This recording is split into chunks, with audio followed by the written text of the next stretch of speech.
Hi friends, college solution ఛానల్కు మీకు స్వాగతం. సో ఈ వీడియోలో వచ్చేసరికి మనకి కేఎల్ యూనివర్సిటీ సంబంధించి ఫేజ్ 3 ఎగ్జామ్స్ అయితే జరుగుతున్నాయి.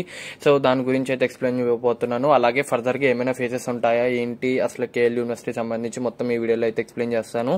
సో ఫస్ట్ వచ్చేసరికి కేఎల్ యూనివర్సిటీ మీరు అడ్మిషన్స్ అయితే ఇక్కడ ఫిల్ చేసి మీరు అయితే అడ్మిషన్ పోర్టల్కి అయితే ఫస్ట్ వెళ్ళాలన్నమాట. సో ఇక్కడ చూసుకున్నట్లయితే రిజిస్టర్ చేసుకోవాలి. దాని తర్వాత అప్లికేషన్ ఫీ 1000 అయితే ఉంటుంది. సో అప్లికేషన్ ఫీ రాస్తే మాత్రం మీరు ఎగ్జామ్కి అయితే క్వాలిఫై అవుతారు. కేఎల్లో జాయిన్ అవడానికి ఖచ్చితంగా మీరు ఎగ్జామ్ అయితే రాయాలన్నమాట. సో ఇవి వచ్చేసరికి మీకు ఆల్రెడీ తెలుసు, ప్రోగ్రామ్స్ ఆఫర్డ్ అనమాట. ఇంజనీరింగ్ సంబంధించి అలాగే మనకి బీబీఏ కూడా ఉంది, కమర్స్ అండ్ మేనేజ్మెంట్ ఉంది, సైన్స్ అండ్ హ్యూమానిటీస్ కూడా ఉన్నాయన్నమాట కేఎల్ యూనివర్సిటీలో అయితే.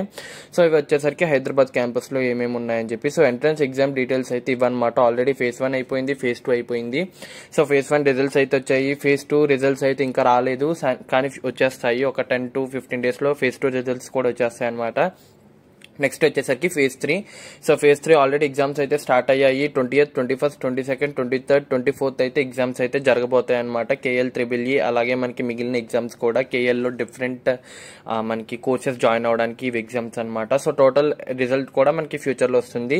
సో ఇప్పుడు చాలా మంది డౌట్ ఏంటంటే, అన్న కేఎల్ ఫేజ్ 3 అయిపోయింది, ఇప్పుడు ఫర్దర్ ఫేజెస్ ఏమైనా ఉండవా కేఎల్ యూనివర్సిటీ అని చెప్పి చాలా మంది అయితే అడుగుతున్నారు. సో ఫర్దర్ కూడా చాలా ఫేజెస్ అయితే ఉంటాయి. అదే కాదు, మీరు డైరెక్ట్ కాలేజ్ వెళ్ళి కూడా డైరెక్ట్ గా జాయిన్ అయిపోవచ్చు అనమాట.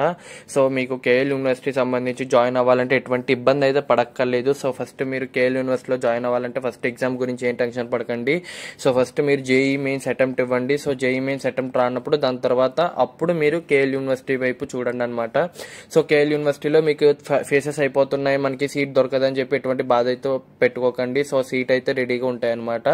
సో మీకు కావాలంటే ఎగ్జామ్స్ అయితే రాయండి. స్కాలర్షిప్ అయితే ఎగ్జామ్స్ రాయాలి. సో మనకి ఈ విధంగానే కాదు, స్కాలర్షిప్స్ మీకు ఎంసెట్ ర్యాంక్ బట్టి అలాగే ఇంటర్ మార్క్స్ బట్టి చాలా బేసిస్ బట్టి మీకు జేఈ మెయిన్ సంబంధించి కేఎల్ సంబంధించి స్కాలర్షిప్స్ అయితే ఇస్తారనమాట. సో అవన్నీ నేనైతే ఇంకో వీడియోలో అయితే చెప్తాను. సో ఇంకా ఆ నోటిఫికేషన్ రిలీజ్ అవ్వలేదు స్కాలర్షిప్ అనేది. సో ఒకసారి నేను చూసి దాన్ని బట్టి మీకైతే చెప్తానమాట.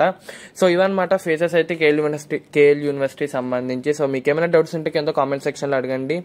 సో ఇది ఫ్రెండ్స్ మొత్తం ఫేజ్ 1, ఫేజ్ 2, ఫేజ్ 3 డీటెయిల్స్ అయితే మాత్రం ఫర్దర్ గా కూడా ఫేజెస్ అయితే ఎగ్జామ్స్ అయితే జరుగుతాయి. సో జేఈ అడ్వాన్స్ అయ్యేంత వరకు మాత్రం ఎగ్జామ్స్ అయితే జరుగుతూనే ఉంటాయి ఫేజెస్ అయితే మాత్రం కేఎల్ యూనివర్సిటీ సంబంధించి. సో ఇది ఫ్రెండ్స్, మీకు కనుక వీడియో నచ్చినట్లయితే లైక్ చేయండి, షేర్ చేయండి, సబ్స్క్రైబ్ చేయండి.